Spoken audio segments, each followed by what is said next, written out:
Je suis en compagnie de M. Alain Coutu, propriétaire du vignoble Lanodore, situé aux 1000 Grande Côte-Ouest à Lanoraie. Bonjour. Bonjour. Vous allez bien? Oui, très bien, très bien. Bienvenue chez nous. Oui. Est-ce que vous voulez d'abord nous conter un peu l'histoire de votre vignoble? Le vignoble a commencé en 2001. Moi, j'ai été propriétaire de la maison qui est juste l'autre côté de la 138, ici. J'ai élevé ma famille ici.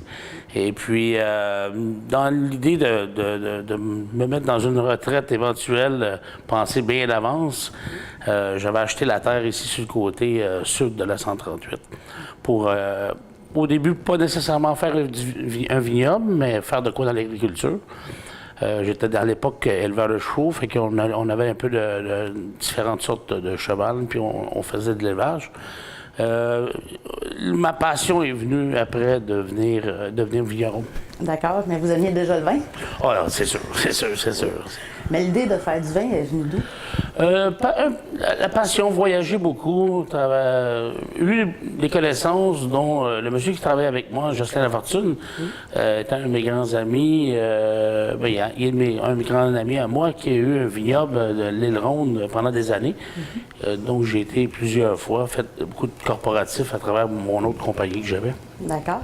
Voulez-vous nous parler un petit peu de vos vins, les vins que vous produisez? On a 6 produits sur le marché pour le moment, qui est un vin blanc, un rosé. On a 2 types de rouge, dont un fruité. L'autre, c'est plutôt mon plus charnu, élevé en barrique de chêne. Et on a 2 fortifiés, un rouge et un blanc. D'accord. Qu'est-ce que vous voulez dire par fortifié? Fortifié, c'est un vin qui est communément appelé un Porto. On n'a pas le droit d'appeler ça Porto parce qu'on n'est pas Portugal. D'accord. C'est des vins qui sont avec des sucres résiduels très élevés et un taux d'alcool de 18 à place de 13. D'accord. Un vin normal. Merci beaucoup. Est-ce que vous voulez nous faire visiter la tasse? Absolument. On va aller commencer par la cuverie. Oui, merci.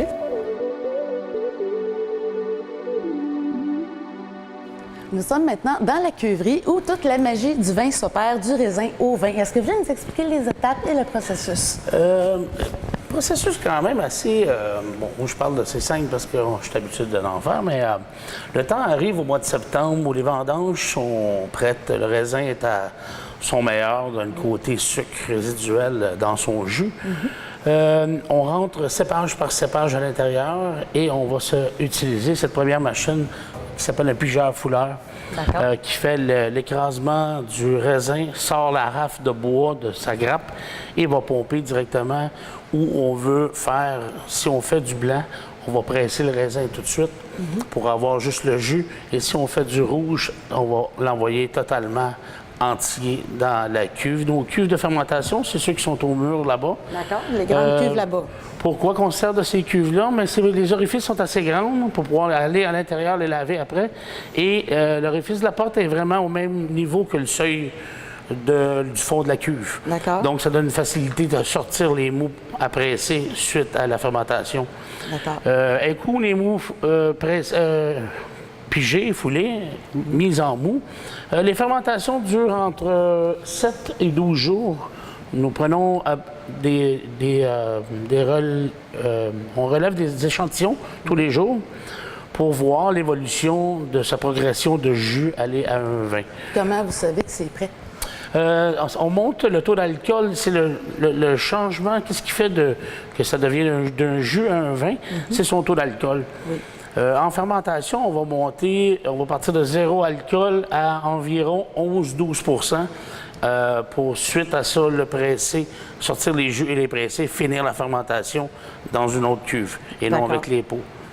Très important, on garde les températures alentour de 20 à 21 degrés pendant les fermentations pour pas avoir les goûts âcres du noyau et de la pleure du raisin.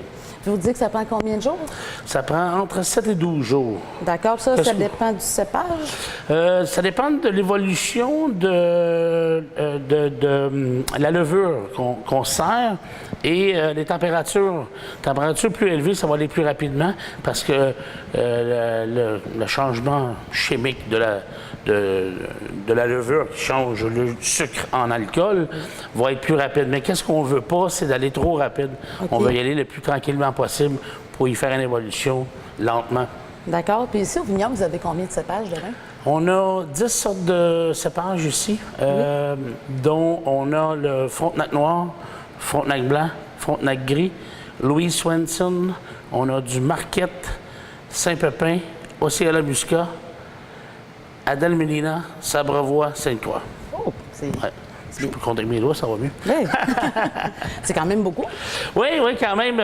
Il y a des cépages que on a pris du début. C'est pas nécessairement les meilleurs cépages, mais ça fait beaucoup de quantité, surtout le Sabrevois, le Sainte-Croix, qu'on veut quand même. Les muscats qu'on a mis, peut-être vont servir éventuellement à raffiner nos fortifiés, dont je parlais tantôt. OK, je vois. Puis pour continuer le processus des vins? Le processus, c'est sûr qu'après le maximum de 12 jours de fermentation, on va prendre le mou, on va sortir les jus, on va pomper ça dans une autre cuve et on va presser le mou qui était fermenté, surtout quand on est en rouge. On va presser ça environ à 200 bars, 225 bars, qui va sortir vraiment tous les jus, qui va faire quand même un gâteau qui est quand même assez sec. Suite à ça, on va laisser décanter les produits et en sortir encore une fois pour les emmener en élevage. D'accord. Ça, c'est combien de temps? L'élevage d'un blanc va être en 10-12 mois, un rouge 2 ans. OK, il faut être patient. Il faut être patient, exactement. Les rouges font 1 an de cuve, 1 an de barrique. Dont le Maussa, lui, il ne fait pas de barrique, il va faire 2 ans dans sa cuve. On se sert des cylindres qui sont ici derrière, aux côtés du monsieur qui filme. Qui est des cartouches pour se servir de copeaux de chêne pour le Maussa seulement. D'accord. Le Momento sont dans mes barriques de chêne français. D'accord. Est-ce qu'on peut les voir pour battre? Ils sont juste au-dessus de nous autres, en haut. Oui, ils sont là. Fait que, ils font minimum 12 mois, mais à date, je n'en ai pas fait en bas de 14 mois de vieillissement et d'élevage en barrique de chêne. D'accord. Et puis, je veux dire, c'est quand même une longue attente. Est-ce qu'il y a une manière d'être certain que le vin va être bon ou s'il y a des risques que ce soit manqué? On le voit automatiquement suite à la fermentation de où est-ce qu'on va aller avec le vin. C'est sûr qu'on parle des millésimes différents, dépendamment des températures. Donc, cette année, le millésime ne sera pas vraiment exceptionnel. Cause trop d'eau, pas assez de chaleur. Mère Nature n'est pas au rendez-vous pour nous donner la chaleur de fin pour finir de monter le Brix, parce que le sucre qui est calculé dans le raisin est calculé en Brix. On va travailler avec ce qu'on a cette année. C'est sûr que les arômes ne sont pas à point quand un raisin n'arrive pas à point. Mais est-ce que ça va faire un bon vin? Oui, c'est sûr et certain qu'on travaille. Avec notre météo au Québec, c'est-tu difficile de produire du bon vin?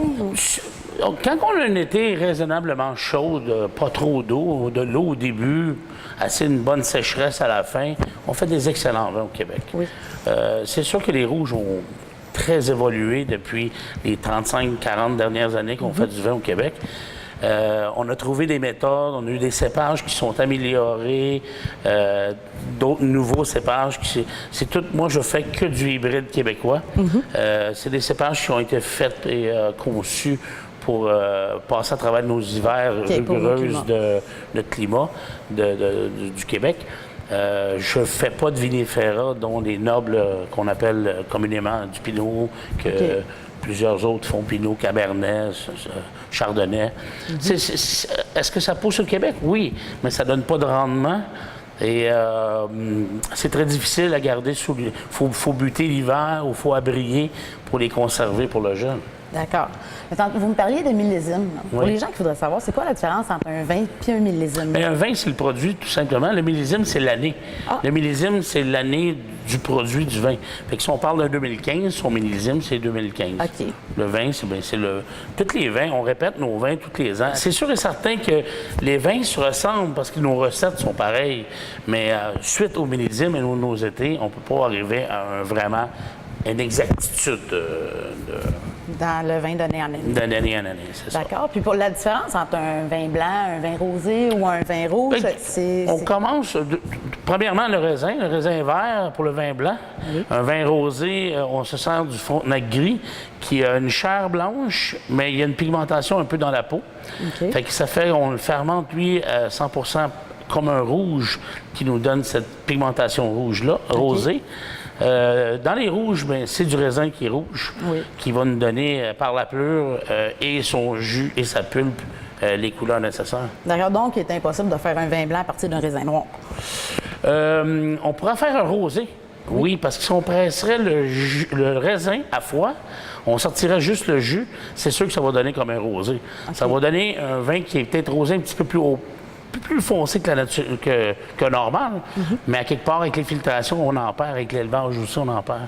Okay. Le gros du rouge des vins, c'est la fermentation avec peau, surtout notre Frontenac noir, qui est vraiment une pigmentation très, très, très foncée. Okay. La peau va changer le goût du vin. Oui, c'est sûr, les tanins viennent de la peau, viennent du noyau, de la peau, de l'ensemble du raisin. C'est là où on vient chercher nos tanins. Les tanins, c'est qu'est-ce qu'on a comme effet un petit peu qui assèche la bouche avec un vin rouge. C'est ça, les tanins d'un vin. Plus qu'on a de tanins dans un vin présent, plus que le vin va être de garde, pour pouvoir être gardé plus longtemps. D'accord. Puis, comment ça qu'on va avoir des vins plus sucrés que d'autres? C'est sûr, quand on va dans nos liquoreux, c'est des vins qui ont été faits et fabriqués avec des sucres rajoutés, des arômes rajoutés. Quand on va dans des vins qu'on dit des vins tranquilles, qui est le blanc, le rosé et les deux rouges. Dans les rosés, oui, on va sucrer un peu parce que la mode nous emmène à emmener un vin un petit peu plus sucré. Oui. Habituellement, des sucres résiduels sont entre 2 et 5, 6 grammes de sucre résiduel dans un vin tranquille. Dans notre rosé, on a peut-être 12 à 15 grammes de sucre résiduel. Quand on va dans un fortifié, on parle de 60 grammes de sucre résiduel. Okay. C'est vraiment un vin qui est sucré liquoreux. Tu sais. Oui. C'est ma sorte, ça. Ouais. Mais concernant justement la conservation de ces vins-là, on va dire, tant que la bouteille n'est pas ouverte, la meilleure manière de conserver ces vins... C'est sûr, les deux impacts de vin, c'est la lumière et l'air. Oui. Ça veut dire que si une bouteille est bien couchée, qu'il n'y a pas d'impact avec une sécheresse de bouchon, et elle n'a pas de changement trop de lumière et de température. C'est-à-dire que l'hiver, ça tombe à 5-6 degrés parce qu'on est en bas au sous-sol, et l'été, ça monte à 25 degrés.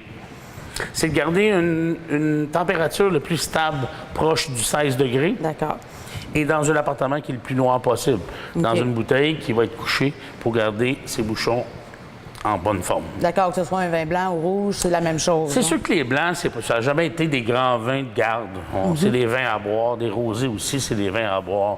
C'est sûr, si on regarde des grandes noblesses de l'Europe, on a des fusils ou des chablis, des grands chablis, où il y a eu des grands chardonnays, puis qui ont été des vins le monde a tenté de garder. Est-ce qu'il est à son meilleur à ce temps-là? Je pense pas. Je pense qu'un vin blanc, dans les premiers 5 ans de sa vie, je pense que c'est là qu'il est son meilleur. Justement, ma prochaine question était par rapport à ça. Il y en a souvent, ils vont dire plus le vin est vieux, meilleur il est. Est-ce que c'est vrai pour tous les vins, ça? Pas les blancs, c'est ça que je reviens à dire. Les blancs, les rosés, non. C'est des vins qui sont à consommer, moi je crois. Parce que les couleurs changent beaucoup. Les blancs viennent plus dorés, ils viennent plus ambrés, côté couleur. C'est vraiment, comme je me répète, c'est des vins à boire. Les vins rouges, par contre, ça, c'est totalement une autre affaire. Oui. Des vins rouges qui ont des bons tanins, comme on expliquait tantôt, c'est des vins qui peuvent passer en haut de 5 ans.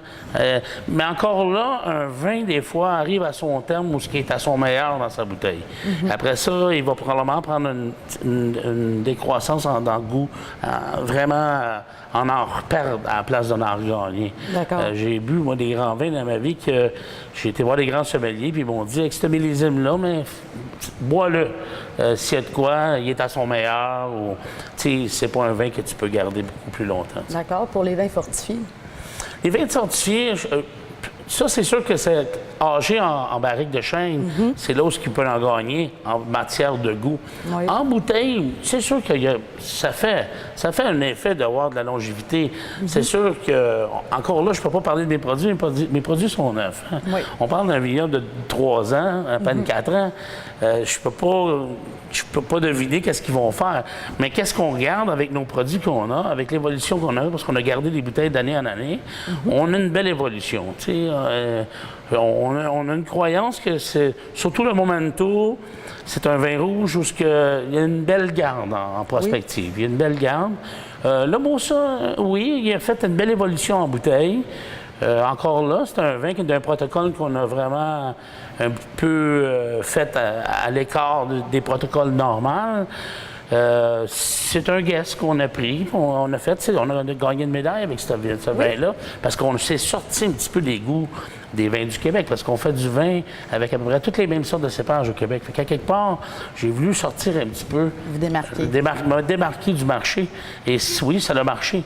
C'est un vin qui a une fabrication très spéciale.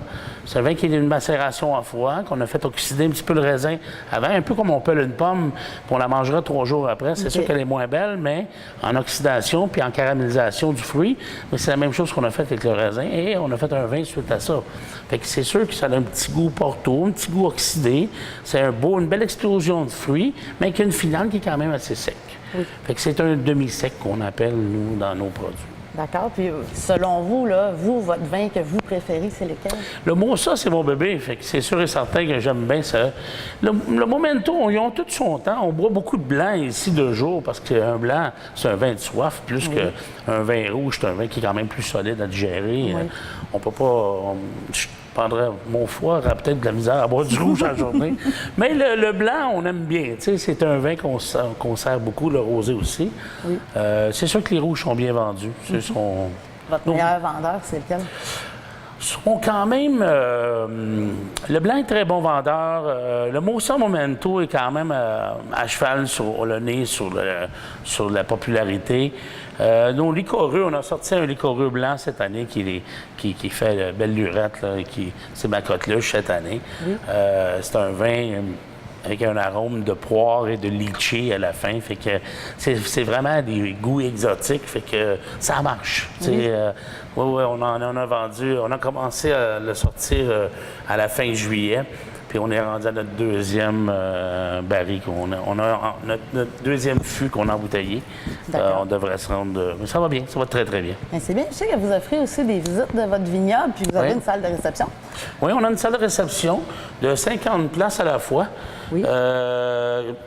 Qu'on peut faire un mariage, fête, baptême, suite à...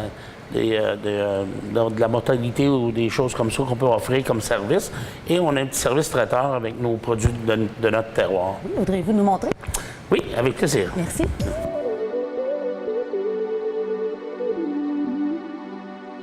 Nous sommes maintenant dans leur salle de réception où, comme M. Coutu disait, vous pouvez avoir des mariages, des baptêmes ou des réunions après des mortalités ou toute autre occasion qui pourrait faire que vous voudriez vous rencontrer en groupe et célébrer quelque chose. Donc, l'idée de la salle de réception est venue après le vignoble ou en même temps? On a eu, quand même, quand on a fait la construction, c'était une salle de dégustation parce qu'on reçoit aussi des nombres qui viennent en autobus dans des groupes différentes de partout au Québec. Oui. Fait que quand on a des autobus, c'est 55 personnes pour un gros voyageur. Fait qu'on se sert de la salle au complet. Mais c'est sûr que le fond de l'idée, quand on a commencé à bâtir, on a bâti avec une cuisine pour pouvoir faire du traiteur et faire des corporatifs et toutes sortes de fêtes et des mariages ici, c'est sûr. Parce qu'un ne va pas sans l'autre. Ici au Québec, tous les vignobles du Québec, oui, on a des points de vente, oui, on peut travailler avec la SAC, mais le gros nerf de cette guerre pour rentabiliser ton vignoble est de vendre ton produit ici à 60 %.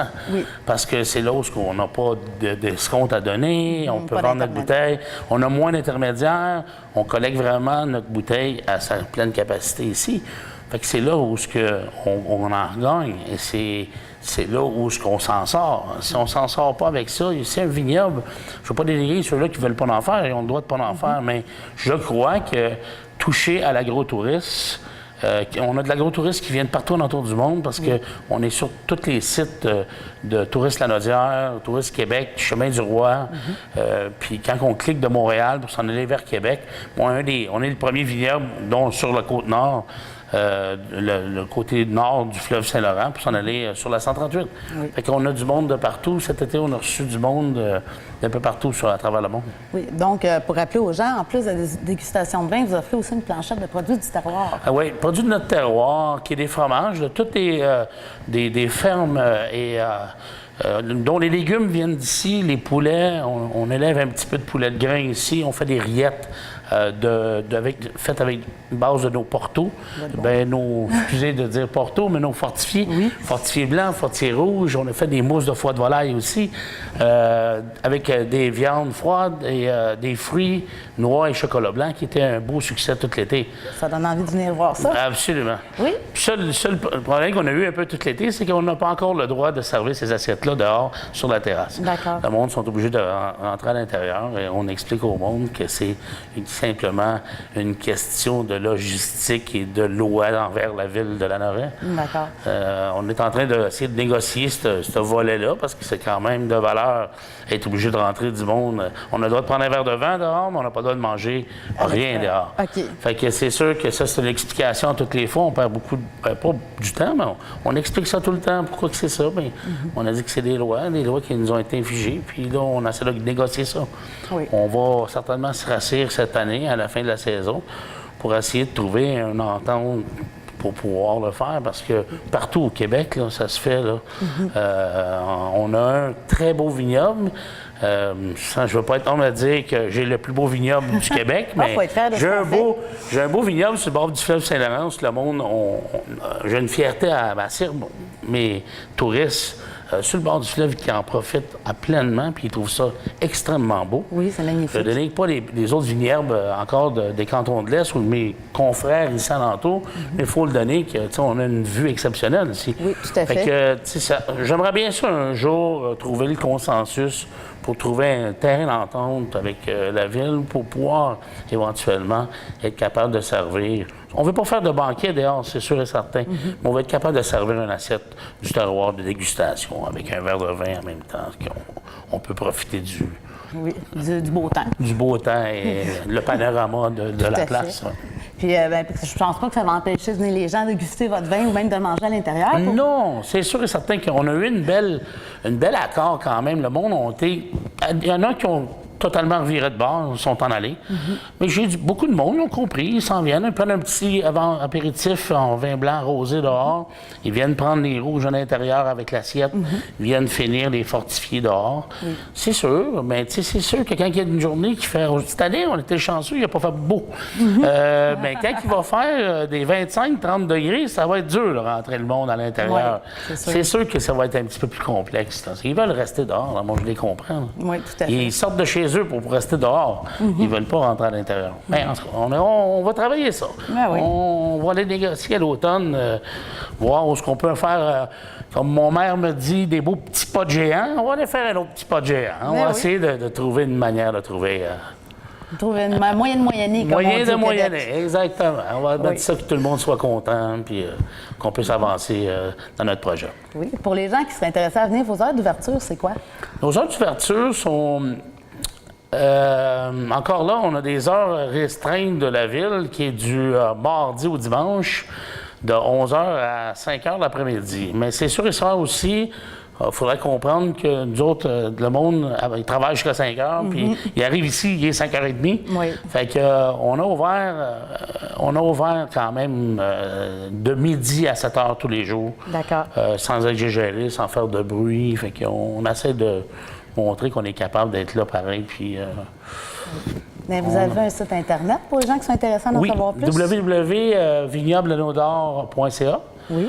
Vous allez trouver de la photo, vous allez trouver nos forfaits. On est en train d'améliorer le site aussi pour les futures années. Oui. Notre numéro de téléphone, c'est le 450-887-0291. Pour me rejoindre à n'importe quel temps, vous pouvez m'appeler, il n'y a pas de problème.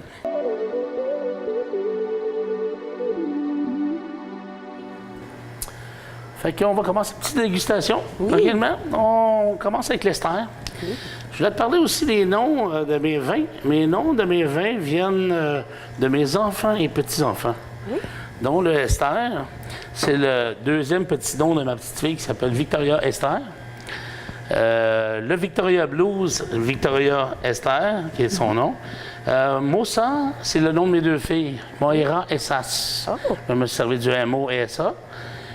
Momento, c'est sûr que c'est pas le nom de mes enfants, c'est sûr que c'est pas... Mais c'était un beau moment à avoir des enfants. Puis quand on a fait ce vin-là, cette soirée-là où on a décidé de faire ce vin avec des surproductions qu'on avait eues en 2013, c'était un beau moment ce soir-là. Puis quand on s'est levé le lendemain, sans mal de tête, mais avec quelques nausées, on s'est dit tous les deux que c'était un beau moment. Puis nous autres, Jocelyn et moi, on va dans les pays latins l'hiver. Fait qu'on aime bien l'espagnol. Fait qu'on l'a appelé le Momento. Fait que c'est là que ça vient. Fait que... Chin chin.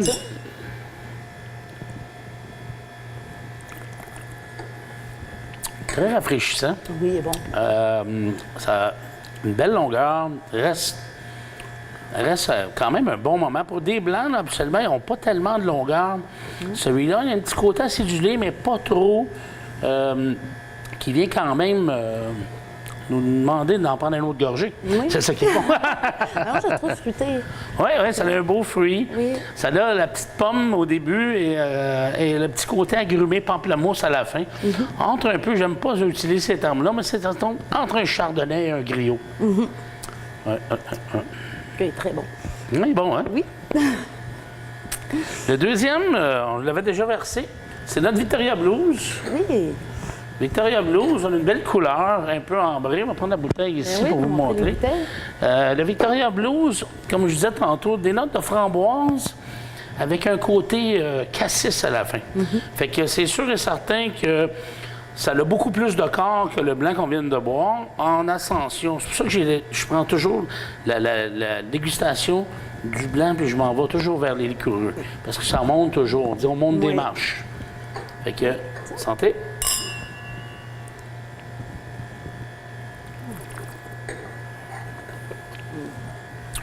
Ah, il est très bon. C'est bon, hein? Oui, c'est bon. Ça a une belle longueur encore.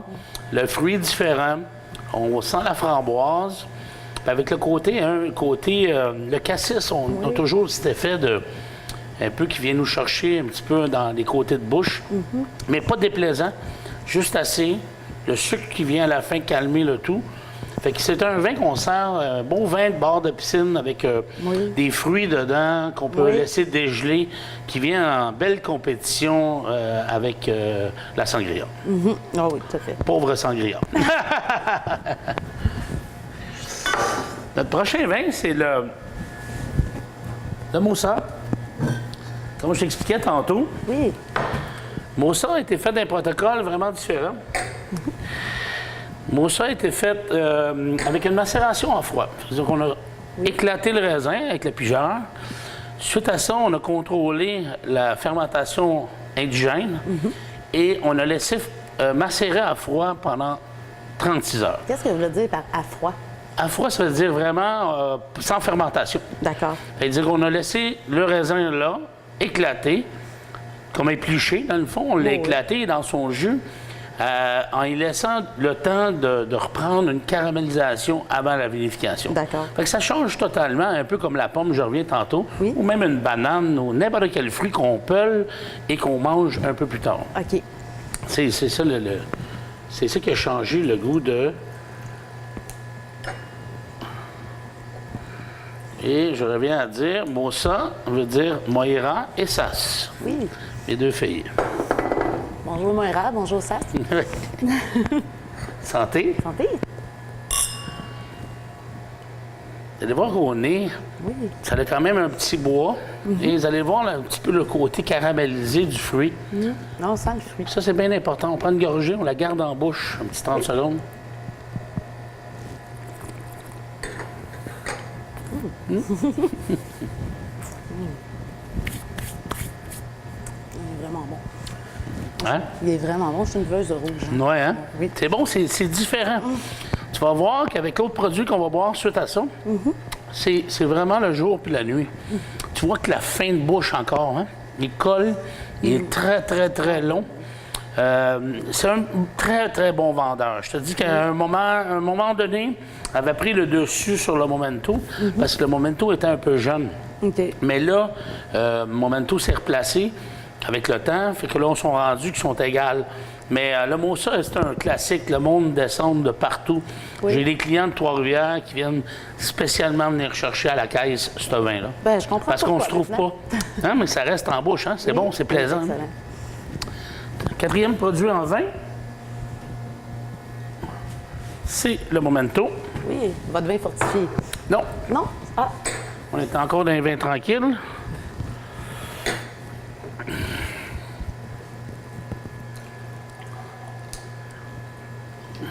Vous allez voir, déjà la couleur, pas la même. ça, vous disiez que vous avez eu cette idée-là parce que vous avez eu un surplus en 2013. 2013, on a eu une surproduction, c'était une très bonne année. Oui. De rouge, surtout de Frontenac.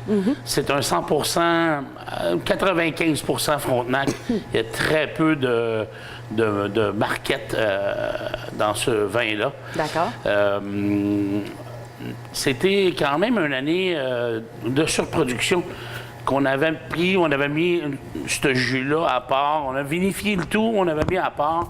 Et quand le temps est arrivé où on le mettait en garde, où on faisait un assemblage, on a essayé de demander de voir si on était pour garder ce vin-là, parce qu'on avait juste un produit qui était le Maussa. D'accord. Fait que lui, il n'a pas été de macération en foie, il a été vinifié en assemblage, D'accord. qui avait très peu de marquettes, qui nous a donné un produit quand même belle qualité, Oui. tu vas voir. Oui. Sentez encore. Oui.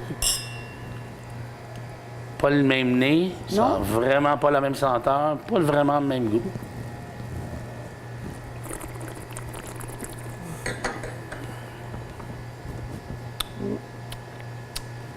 C'est bon, c'est vrai. Mais hein, c'est Mais bon. différent, c'est mais différent. très bon. Viande rouge, viande sur des braisés, viande sauvage, agneau.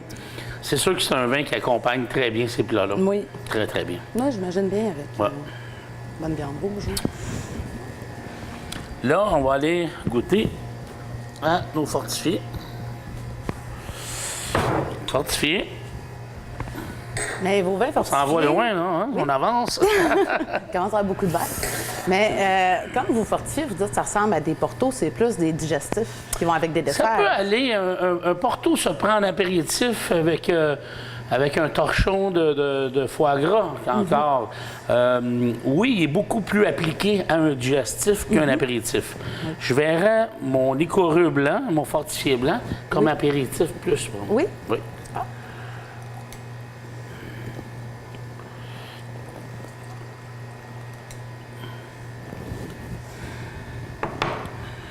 Ça vient ici.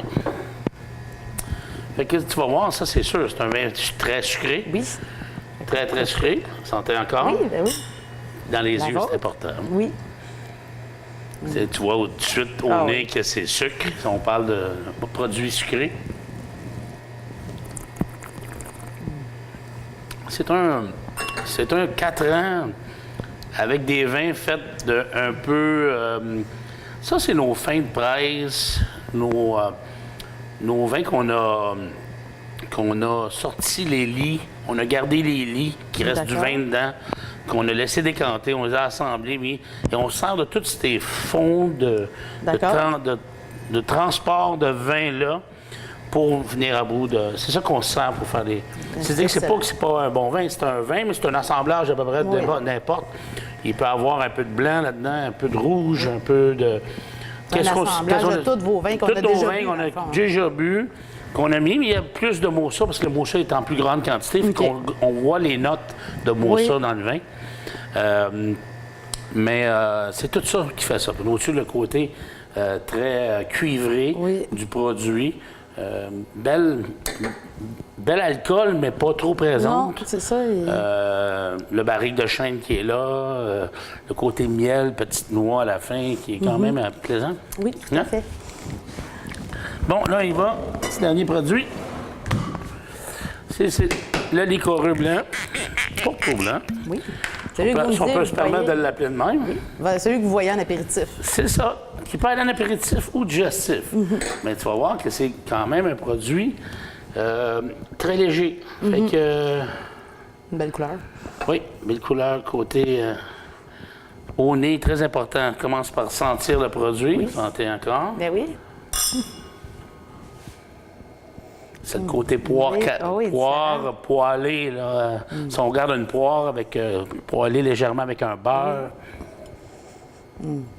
Puis tu vois la finale qui est très, très litchée.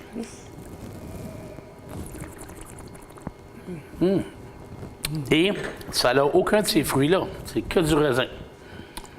Des rajouts de sucre, de barriquet qui a fait, on a emmené à faire. C'est vrai qu'il y a un goût de litchi. Hein? Il y a un goût de litchi, hein? C'est impressionnant. Quand vous dites qu'il n'y en a pas du tout, là. C'est sûr que le goût de litchi, il perd avec le temps. On a remarqué du premier fût, on perd le gros. Au début, il était très, très litchi. Il perd, mais c'est un beau. Il était comme un peu trop litchi à mon goût personnel. Ben, il était excellent. Mais non, ça, c'est mon deuxième fût. Ça, c'est le deuxième fût. Il s'est calmé. Le premier était beaucoup plus litchi. D'accord. Ouais. Donc, ils sont excellents, vos vins. Oui, merci. Ça fait plaisir. Les gens qui croiraient qu'au Québec, on n'a pas du bon vin et qui achètent des vins importés, là, ça vaut vraiment pas la peine. On a d'excellents vins au Québec. Je vous les conseille fortement. On travaille très fort pour le faire. Oui, bien félicitations. Il est vraiment excellent, votre vin.